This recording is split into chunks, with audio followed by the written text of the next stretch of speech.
Good morning and welcome back to the readings of If Only They Could Talk by James Herriot. Today I read the next two chapters, 17 and 18. When I came in, Miss Harbottle was sitting, head bowed, over the empty cash box. She looked bereaved. It was a new, shiny black box with the words Petty Cash printed on top in white letters. Inside was a red book with the incomings and outgoings recorded in neat columns. But there was no money. Miss Harbottle's sturdy shoulders sagged. She listlessly took up the red book between finger and thumb, and a lonely sixpence rolled from between its pages and tinkled into the box. "He's been at it again," she whispered. A stealthy footstep sounded in the passage. "Mr. Farnan," she called out, and to me, "It's really absurd the way the man always tries to slink past the door." Siegfried shuffled in. He was carrying a stomach tube and pump.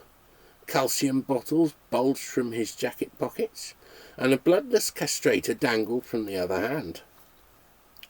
He smiled cheerfully, but I could see he was uncomfortable, not only because of the load he carried, but because of his poor tactical position.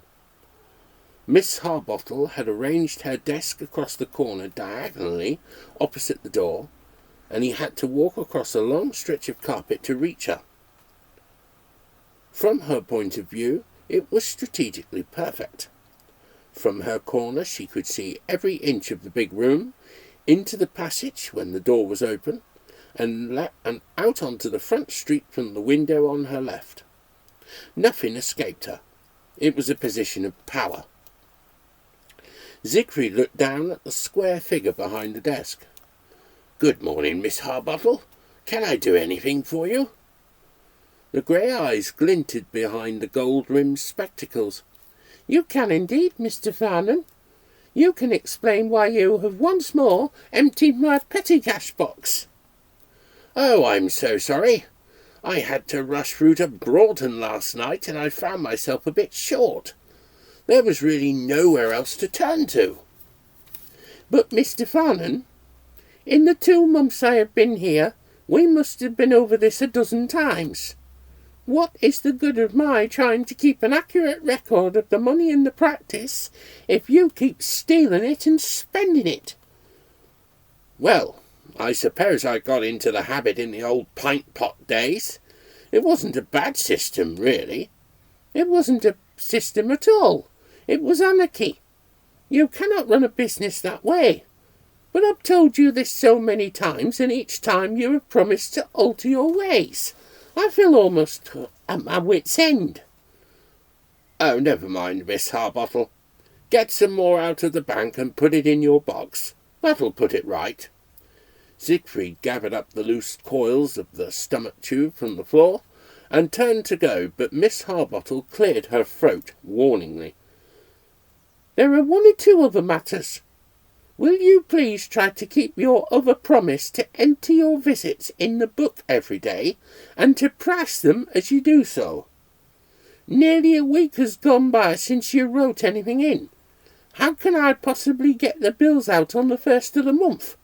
This is most important, but how do you expect me to do it when you impede me like this?" Yes, I'm sorry, but I have a string of calls waiting. I really must go." He was halfway across the floor, and the tube was uncoiling itself again when he heard the ominous throat clearing behind him. "And one more thing, Mr. Farnan. I still can't decipher your writing. These medical terms are difficult enough, so please take a little care and don't scribble." "Very well, Miss Harbottle." He quickened his pace through the door and into the passage where, it seemed, was safety and peace. He was clattering thankfully over the tiles when the familiar rumbling reached him. She could project that sound a surprising distance by giving it a bit of extra pressure, and it was a summons which had to be obeyed. I could hear him wearily putting the tube and pump on the floor. The calcium bottles must have been digging into his ribs, because I heard them go down too. He presented himself again before the desk. Miss Harbottle wagged a finger at him. "While I have you here, I'd like to mention another point which troubles me. Look at this day book. You see all these slips sticking out to the pages? They are all queries. There must be scores of them, and I am at a standstill until you clear them for me. When I ask you, you never have the time. Can you go over them with me now?" Siegfried backed away hurriedly. No, not just now. As I said, I have some urgent calls waiting. I'm very sorry, but it will have to be some other time. First chance I get, I'll come in and see you." He felt the door behind him, and with a last glance at the massive disapproving figure behind the desk, he turned and fled. Chapter 18. I could look back now on 6 months of hard practical experience. I had treated cows, horses, pigs, dogs, and cats 7 days a week, in the morning, afternoon, evening, and through the hours when the world was asleep. I had carved cows and farrowed sows till my arms ached and the skin peeled off. I had been knocked down, trampled on, and sprayed liberally with every kind of muck. I had seen a fair cross-section of the diseases of animals, and yet a little voice had begun to niggle at the back of my mind. It said I knew nothing at all. This was strange, because those 6 months had been built upon 5 years of theory, a slow, painful assimilation of thousands of facts, and a careful storage of fragments of knowledge, like a squirrel with its nuts. Beginning with the study of plants and the lowest forms of life, working up to dissection in the anatomy lab and physiology, and the vast, soulless territory of materia medica. Then pathology, which tore down the curtain of ignorance and let me look for the first time into the deep secrets. And parasitology, the teeming otherworld of the worms and fleas and mange-mites. Finally, medicine and surgery, the talisation of my learning and its application to the everyday troubles of animals. And there were many others, like physics, chemistry, hygiene. They didn't seem to have missed a thing. Why then should I feel I know nothing? Why had I begun to feel like an astronomer looking through a telescope at an unknown galaxy? This sensation that I was only groping about on the fringes of limitless space was depressing. It was a funny thing, because everybody else seemed to know all about sick animals. The chap who held the cow's tail, the neighbour from the next farm, men in pubs, jobbing gardeners. They all knew and were free and confident with their advice. I tried to think back over my life. Was there any time when I had felt this supreme faith in my own knowledge? And then I remembered. I was back in Scotland. I was 17, and I was walking under the arch of the veterinary college into Montrose Street. I had been a student for 3 days, but not until this afternoon had I felt the thrill of fulfilment. Messing about with botany and zoology was all right, but this afternoon had been the real thing. I had had my first lecture in animal husbandry. The subject had been the points of the horse. Professor Grant had hung up a life-size picture of a horse and gone over it from nose to tail, indicating the withers, the stifle, the hock, the pole, and all the other rich equine terms. And the professor had been wise. To make his lecture more interesting, he kept throwing in little practical points like, "This is where we find curb," or "Here is the site for windgalls." He talked of furrow pins and side bones, splints and quitor, things the students wouldn't learn about for another 4 years, but it brought it all to life. The words were still spinning in my head as I walked slowly down the sloping street. This was what I had come for. I felt as though I had undergone an initiation and become a member of an exclusive club. I really knew about horses, and I was wearing a brand new riding mac with all sorts of extra straps and buckles, which slapped against my legs as I turned the corner of the hill into busy Newton Road. I could hardly believe my luck when I saw the horse.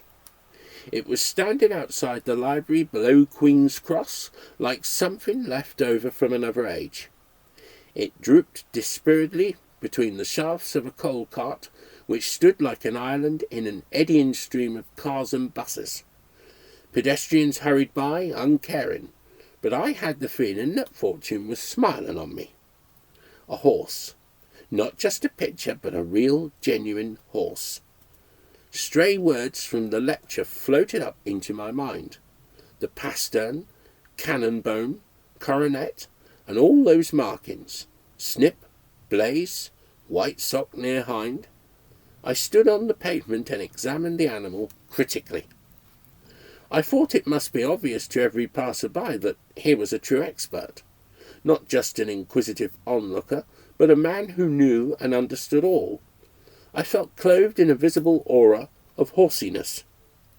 I took a few steps up and down, hands deep in the pockets of the new riding mac, eyes probing for possible shoeing faults or curbs or bog spavins. So thorough was my inspection that I worked round to the offside of the horse and stood perilously among the racing traffic. I glanced around at the people hurrying past. Nobody seemed to care, not even the horse. He was a large one, at least 17 hands, and he gazed apathetically down the street, easing his hind legs alternately in a bored manner. I hated to leave him, but I had completed my examination, and it was time I was on my way. But I felt that I ought to make a gesture before I left. Something to communicate to the horse that I understood his problems and that we belonged to the same brotherhood. I stepped briskly forward and patted him on the neck. Quick as a striking snake, the horse whipped downwards and seized my shoulder in his great strong teeth. He laid back his ears, rolled his eyes wickedly, and hoisted me up almost off my feet. I hung there helplessly, suspended like a lopsided puppet. I wriggled and kicked, but the teeth were clamped immovably in the material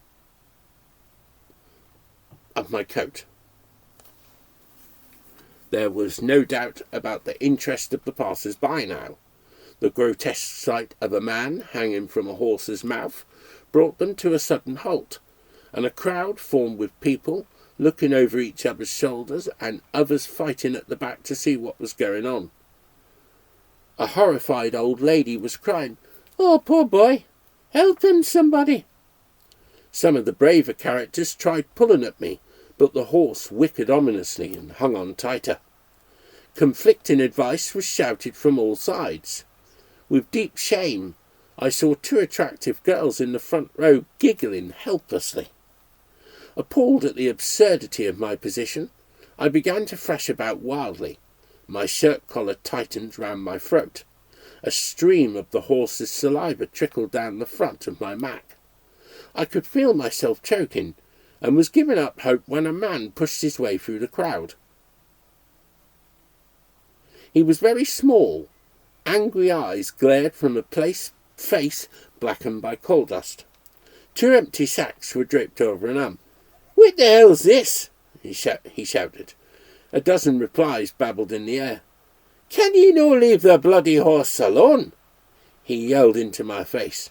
I made no reply, being pop-eyed, half-throttled, and in no mood for conversation. The coalman turned his fury on the horse. "Drop him, you big bastard! Go on, let go, drop him!" Getting no response, he dug the animal viciously in the belly with his thumb. The horse took the point at once and released me like an obedient dog dropping a bone. I fell on my knees and ruminated in the gutter for a while till I could breathe more easily. as from a great distance I could still hear the little man shouting at me. After some time I stood up. The coalman was still shouting, and the crowd was listening appreciatively. "What do you think you're playing at? Keep your hands off my bloody horse! Get the police to you!" I looked down at my new Mac. The shoulder was chewed to a sodden mass. I felt I must escape and began to edge my way through the crowd. Some of the faces were concerned, but most were grinning. Once clear, I started to walk away rapidly, and as I turned the corner, the last faint cry from the coalman reached me. "Dinna meddle with things ye ken nothing aboot."